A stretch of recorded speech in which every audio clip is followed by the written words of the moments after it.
السلام علیکم ورحمۃ اللہ وبرکاتہ۔ محترم سامعین کرام، سیرت النبی صلی اللہ علیہ وسلم کا یہ 12واں حصہ ہے۔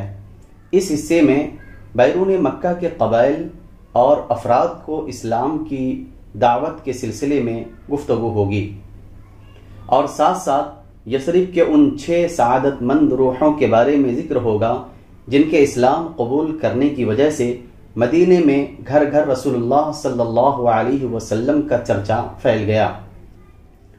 لہذا غور سے سماعت فرمائیں، اپنے دوستوں، متعلقین اور اپنے گھر کی خواتین کو سننے کی ترغیب دیں۔ چینل کو خود سبسکرائب کریں اور دوسروں کو بھی اس کی ترغیب دیں۔ محترم سامعین کرام، ذی قعدہ 10 نبوی اواخر جون یا اوائل جولائی 619 عیسوی میں رسول اللہ صلی اللہ علیہ وسلم طائف سے مکہ تشریف لائے اور یہاں افراد اور قبائل کو پھر سے اسلام کی دعوت دینی شروع کی۔ چونکہ موسم حج قریب تھا، اس لیے فریض حج کی ادائیگی کے لیے دور و نزدیک ہر جگہ سے پیدل اور سواروں کی آمد شروع ہو چکی تھی۔ رسول اللہ صلی اللہ علیہ وسلم نے اس موقع کو غنیمت سمجھا اور ایک ایک قبیلے کے پاس جا کر اسے اسلام کی دعوت دی، جیسا کہ نبوت کے 4تھے سال سے آپ صلی اللہ علیہ وسلم کا معمول تھا۔ امام زہری رحمۃ اللہ علیہ فرماتے ہیں کہ جن قبائل کے پاس رسول اللہ صلی اللہ علیہ وسلم تشریف لے گئے اور انہیں اسلام کی دعوت دیتے ہوئے اپنے آپ کو ان پر پیش کیا، وہ یہ ہیں: بنو عامر بن صعصعہ، محارب بن خصفہ، فزارہ، غسان، مرہ، حنیفہ، سلیم، عبس، بنو نصر، بنو البکا، کلب، حارث بن کعب، عزرہ، حزارمہ، لیکن ان میں سے کسی نے بھی اسلام قبول نہ کیا۔ واضح رہے کہ امام زہری رحمۃ اللہ علیہ کے ذکر کردہ ان سارے قبائل پر ایک ہی سال یا ایک ہی موسم حج میں اسلام پیش نہیں کیا گیا تھا، بلکہ نبوت کے 4تھے سال سے ہجرت سے پہلے کے آخری موسم حج تک 10 سالہ مدت کے دوران پیش کیا گیا تھا۔ ابن اسحاق نے بعض قبائل پر اسلام کی پیشی اور ان کے جواب کی کیفیت بھی ذکر کی ہے۔ مختصراً یہ سماعت فرمائیں اس سلسلے میں۔ بنو کلب، نبی کریم صلی اللہ علیہ وسلم اس قبیلے کے ایک شاخ بنو عبداللہ کے پاس تشریف لے گئے، انہیں اللہ کی طرف بلایا اور اپنے آپ کو ان پر پیش کیا۔ باتوں باتوں میں یہ بھی فرمایا کہ اے بنو عبداللہ، اللہ نے تمہارے جد اعلیٰ کا نام بہت اچھا رکھا تھا، لیکن اس قبیلے نے آپ کی دعوت قبول نہ کی۔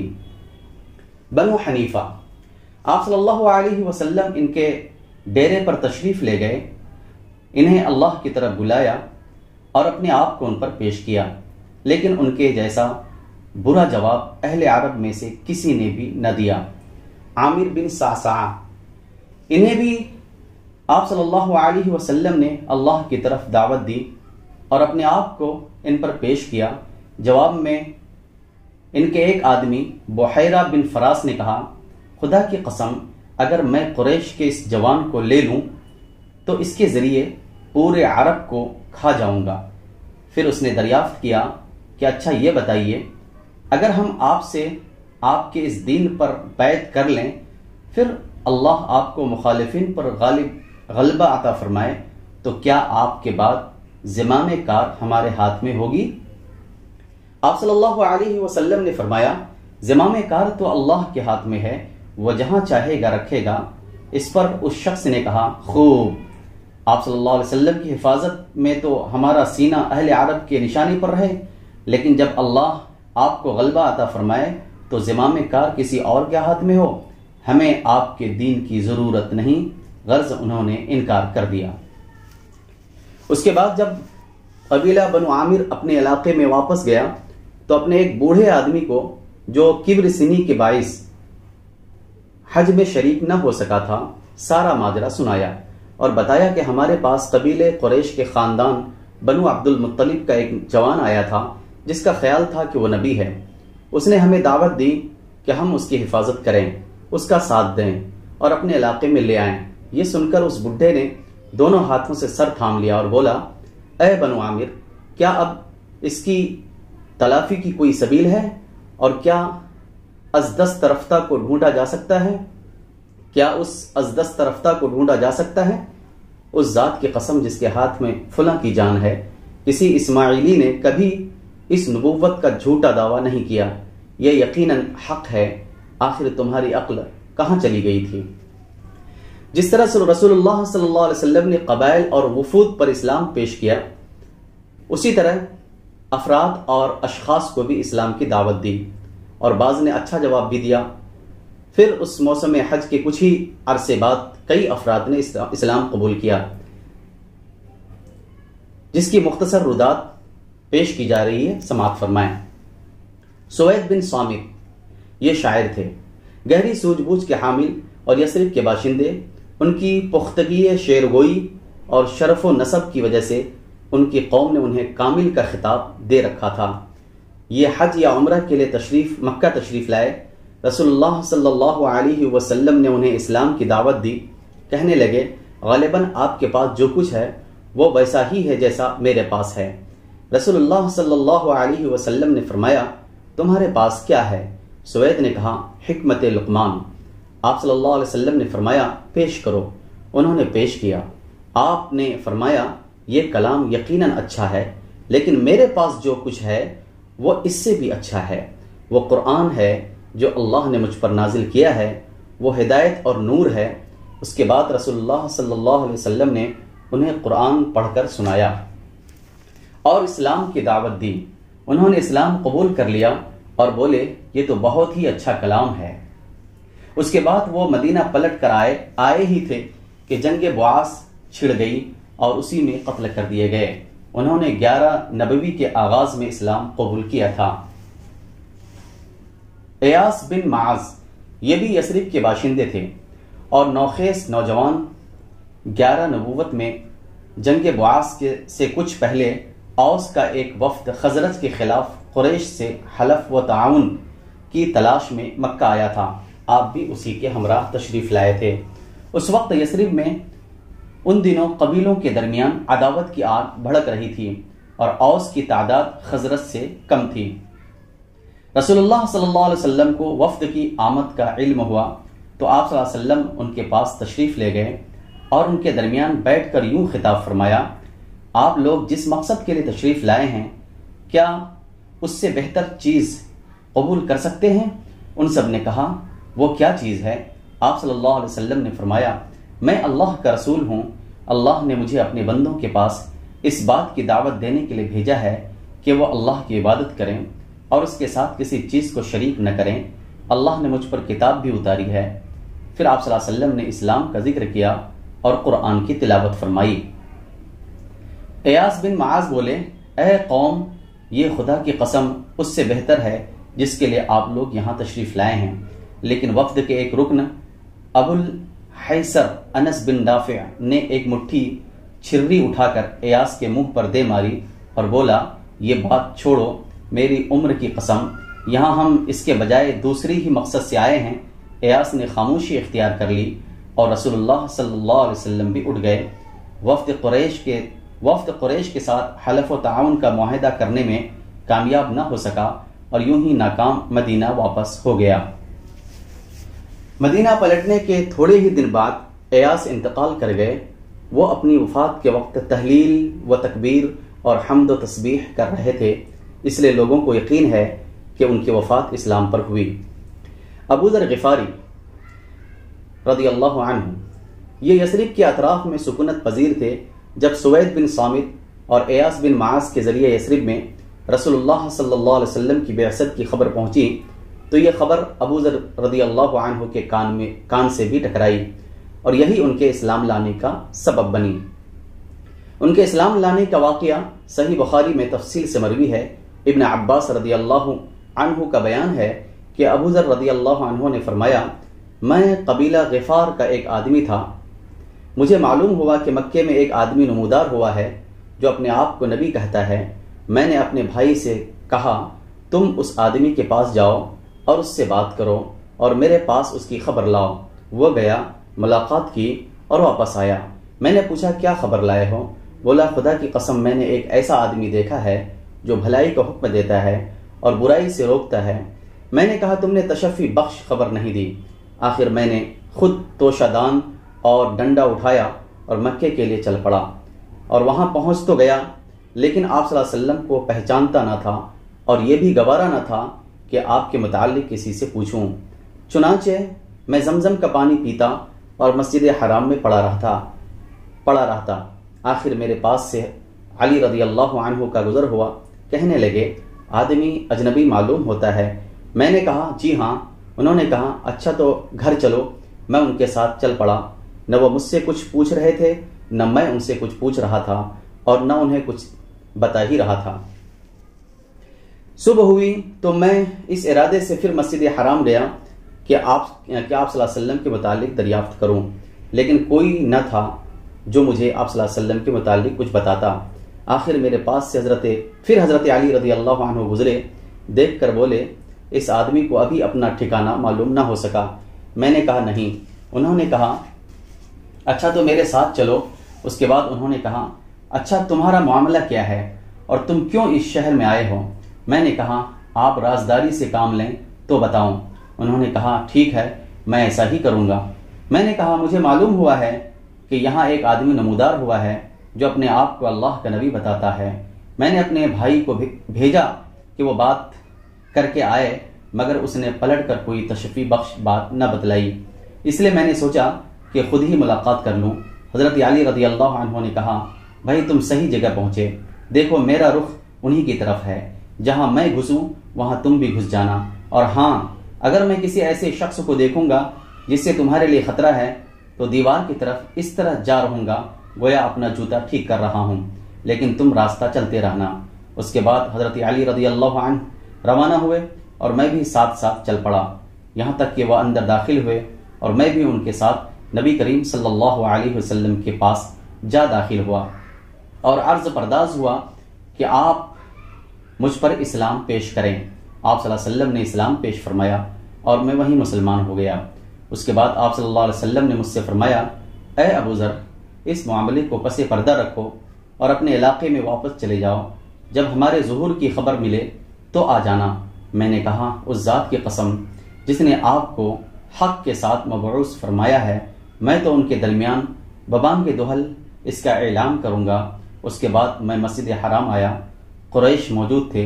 میں نے کہا قریش کے لوگوں اشہد ان لا الہ الا اللہ واشہد ان محمدا عبدہ ورسولہ، میں شہادت دیتا ہوں کہ اللہ کے سوا کوئی معبود نہیں، اور میں شہادت دیتا ہوں کہ محمد صلی اللہ علیہ وسلم اللہ کے بندے اور رسول ہیں۔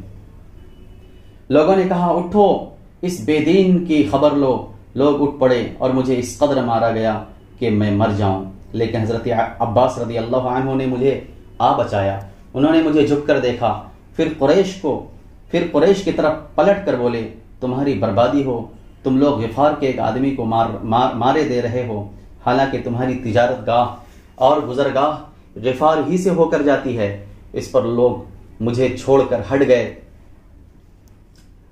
دوسرے دن صبح ہوئی تو میں پھر وہیں گیا اور جو کچھ کل کہا تھا آج پھر کہا، اور لوگوں نے پھر کہا کہ اٹھو اس بے دین کی خبر لو۔ اس کے بعد پھر میرے ساتھ وہی ہوا جو کل ہو چکا تھا، اور آج بھی حضرت عباس رضی اللہ عنہ ہی نے مجھے آ بچایا۔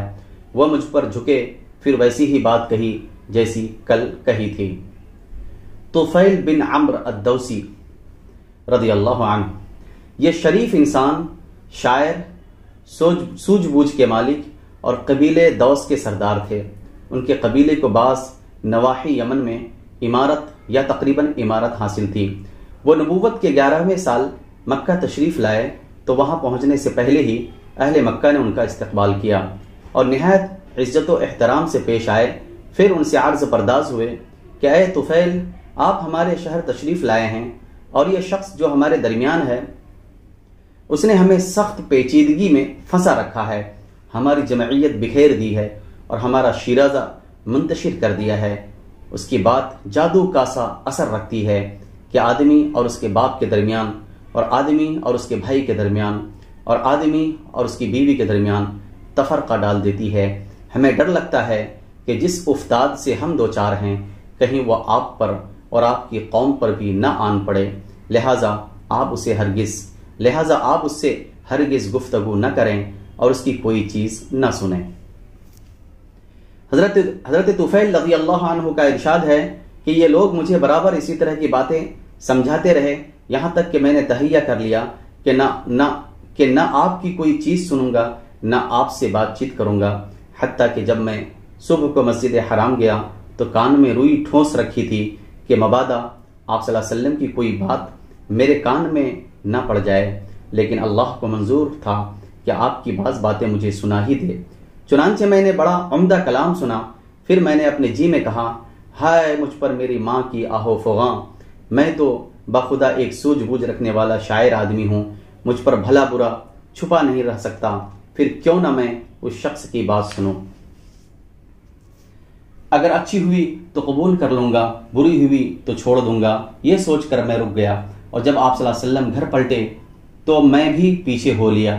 آپ صلی اللہ علیہ وسلم اندر داخل ہوئے تو میں بھی داخل ہو گیا، اور آپ صلی اللہ علیہ وسلم کو اپنی آمد کا واقعہ اور لوگوں کے خوف دلانے کی کیفیت، پھر کان میں روئی ٹھونسنے اور اس کے باوجود آپ صلی اللہ علیہ وسلم کی بعض باتیں سن لینے کی تفصیلات بتائیں۔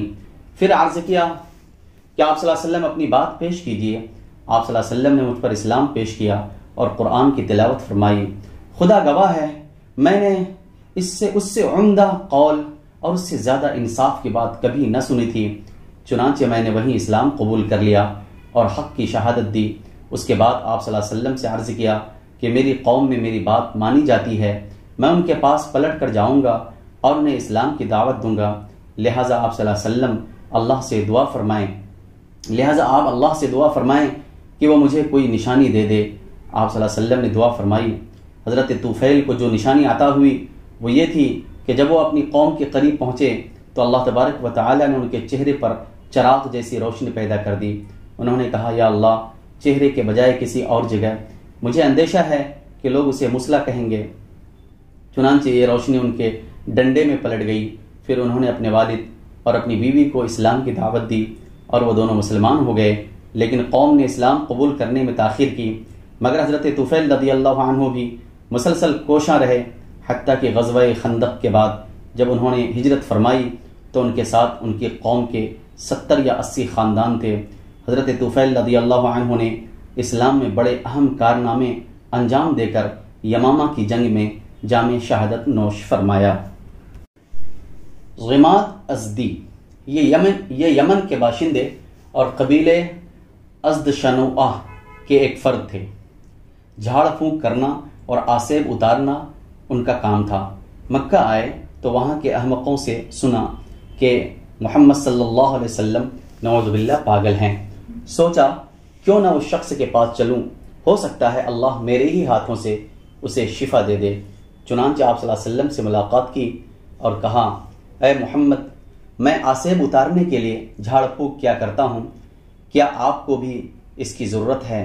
آپ نے جواب میں فرمایا، ان الحمد للہ نحمده ونستعینه من يهده الله فلا مضل له ومن يضلله فلا هادي له واشهد ان لا اله الا الله وحده لا شريك له واشهد ان محمدا عبده ورسوله اما بعد۔ یقیناً ساری تعریف اللہ کے لیے ہے، ہم اسی کی تعریف کرتے ہیں اور اسی سے مدد چاہتے ہیں۔ جسے اللہ ہدایت دے دے اسے کوئی گمراہ نہیں کر سکتا، اور جسے اللہ بھٹکا دے اسے کوئی ہدایت نہیں دے سکتا۔ اور میں شہادت دیتا ہوں کہ اللہ کے سوا کوئی معبود نہیں، وہ تنہا ہے، اس کا کوئی شریک نہیں، اور میں شہادت دیتا ہوں کہ محمد صلی اللہ علیہ وسلم اس کے بندے اور رسول ہیں۔ اما بعد، زماد نے کہا، ذرا اپنے یہ کلمات مجھے پھر سنا دیجئے۔ آپ صلی اللہ علیہ وسلم نے 3 بار دہرایا۔ اس کے بعد زماد نے کہا، میں کاہنوں، جادوگروں اور شاعروں کی بات سن چکا ہوں، لیکن میں نے آپ کے ان جیسے کلمات کہیں نہیں سنے۔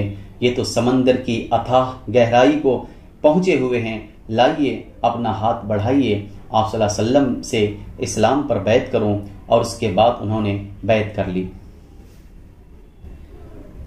یثرب کے 6 سعادت مند روحیں محترم سامعین کرام، 11ویں سن نبوت کے موسم حج جولائی 620 عیسوی میں اسلامی دعوت کو چند کار آمد بیج دستیاب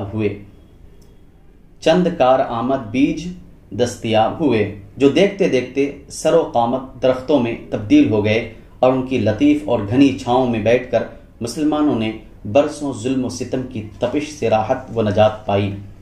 اہل مکہ نے رسول اللہ صلی اللہ علیہ وسلم کو جھٹلانے اور لوگوں کو اللہ کی راہ سے روکنے کا جو بیڑا اٹھا رکھا تھا، اس کے تئیں نبی کریم صلی اللہ علیہ وسلم کی حکمت عملی یہ تھی کہ آپ رات کی تاریکی میں قبائل کے پاس تشریف لے جاتے تاکہ مکے کا کوئی مشرک رکاوٹ نہ ڈال سکے۔ اسی حکمت عملی کے مطابق ایک رات آپ صلی اللہ علیہ وسلم حضرت ابوبکر رضی اللہ عنہ اور حضرت علی رضی اللہ عنہ کو ہمراہ لے کر باہر نکلے۔ بنو زحل اور بنو شیبان بن ثعلبہ کے ڈیروں سے گزرے تو ان سے اسلام کے بارے میں بات چیت کی۔ انہوں نے جواب تو بڑا امید افزا دیا، لیکن اسلام قبول کرنے کے بارے میں کوئی حتمی فیصلہ نہ کیا۔ اس موقع پر حضرت ابوبکر رضی اللہ عنہ اور بنو زحل کے ایک آدمی کے درمیان سلسلہ نسب کے متعلق بڑا دلچسپ سوال و جواب بھی ہوا۔ دونوں ہی ماہر انساب تھے۔ اس کے بعد رسول اللہ صلی اللہ علیہ وسلم مینا کی گھاٹی سے گزرے تو کچھ لوگوں کو باہم گفتگو کرتے سنا۔ آپ صلی اللہ علیہ وسلم نے سیدھے ان کا رخ کیا اور ان کے پاس جا پہنچے۔ یہ یثرب کے 6 جوان تھے اور سب کے سب قبیلے خزرج کے سے تعلق رکھتے تھے۔ ان کے نام یہ ہیں: اسعد بن زرارہ، عون بن حارث بن رفاعہ، رافع بن مالک بن عجلان، عتبہ بن عامر بن حدیدہ، عقبہ بن عامر بن نابی، حارث بن عبداللہ بن رعاب۔ یہ اہل یثرب کی خوش قسمتی تھی کہ وہ اپنے حلیف یہود مدینہ سے سنا کرتے تھے کہ اس زمانے میں ایک نبی بھیجا جانے والا ہے اور اب جلد ہی وہ نمودار ہوگا۔ ہم اس کی پیروی کر کے اس کی معیت میں تمہیں عاد ارم کی طرح قتل کر ڈالیں گے۔ رسول اللہ صلی اللہ علیہ وسلم نے ان کے پاس پہنچ کر دریافت کیا کہ آپ کون لوگ ہیں؟ انہوں نے کہا ہم قبیلے خزرج سے تعلق رکھتے ہیں۔ آپ صلی اللہ علیہ وسلم نے فرمایا یعنی یہود کے حلیف؟ بولے ہاں۔ فرمایا پھر کیوں نہ آپ حضرات بیٹھیں، کچھ بات چیت کی جائے۔ وہ لوگ بیٹھ گئے۔ آپ صلی اللہ علیہ وسلم نے ان کے سامنے اسلام کی حقیقت بیان فرمائی، انہیں اللہ عز و جل کی طرف دعوت دی اور قرآن کی تلاوت فرمائی۔ انہوں نے آپس میں ایک دوسرے سے کہا بھائی دیکھو، یہ تو وہی نبی معلوم ہوتے ہیں جن کا حوالہ دے کر یہود تمہیں دھمکیاں دیا کرتے ہیں، لہٰذا یہود تم پر سبقت نہ کرنے پائیں۔ اس کے بعد انہوں نے فوراً آپ صلی اللہ علیہ وسلم کی دعوت قبول کر لی اور 6 کے 6 مسلمان ہو گئے۔ یہ یثرب کے عقلاء اور رجال تھے۔ حال ہی میں جو جنگ گزر چکی تھی اور جس کے دھوئیں اب تک فضا کو تاریک کیے ہوئے تھے، اس جنگ نے انہیں چور چور کر دیا تھا۔ اس لیے انہوں نے بجا طور پر یہ توقع قائم کی کہ آپ صلی اللہ علیہ وسلم کی دعوت جنگ کے خاتمے کا ذریعہ ثابت ہوگی۔ چنانچہ انہوں نے کہا ہم اپنی قوم کو اس حالت میں چھوڑ کر آئے ہیں کہ کسی اور قوم میں ان کے جیسے عداوت و دشمنی نہیں پائی جاتی۔ امید ہے کہ اللہ آپ صلی اللہ علیہ وسلم کے ذریعے انہیں یکجا کر دے گا۔ ہم وہاں جا کر لوگوں کو آپ کے کاز کی طرف بلائیں گے اور یہ دین جو ہم نے خود قبول کر لیا ہے ان پر بھی پیش کریں گے۔ اگر اللہ نے آپ صلی اللہ علیہ وسلم پر ان کو یکجا کر دیا تو پھر آپ سے بڑھ کر کوئی اور معزز نہ ہوگا۔ اس کے بعد جب یہ لوگ مدینہ واپس ہوئے تو اپنے ساتھ اسلام کا پیغام بھی لے گئے۔ چنانچہ وہاں گھر گھر رسول اللہ صلی اللہ علیہ وسلم کا چرچا پھیل گیا۔ اسی سال شوال 11 نبوت میں رسول اللہ صلی اللہ علیہ وسلم نے حضرت عائشہ صدیقہ رضی اللہ عنہا سے نکاح فرمایا۔ اس وقت ان کی عمر 6 برس تھی۔ پھر ہجرت کے پہلے سال شوال ہی کے مہینے میں مدینے کے اندر ان کی رخصتی ہوئی۔ اس وقت ان کی عمر 9 برس تھی۔ وآخر دعوانا ان الحمد للہ رب العالمین۔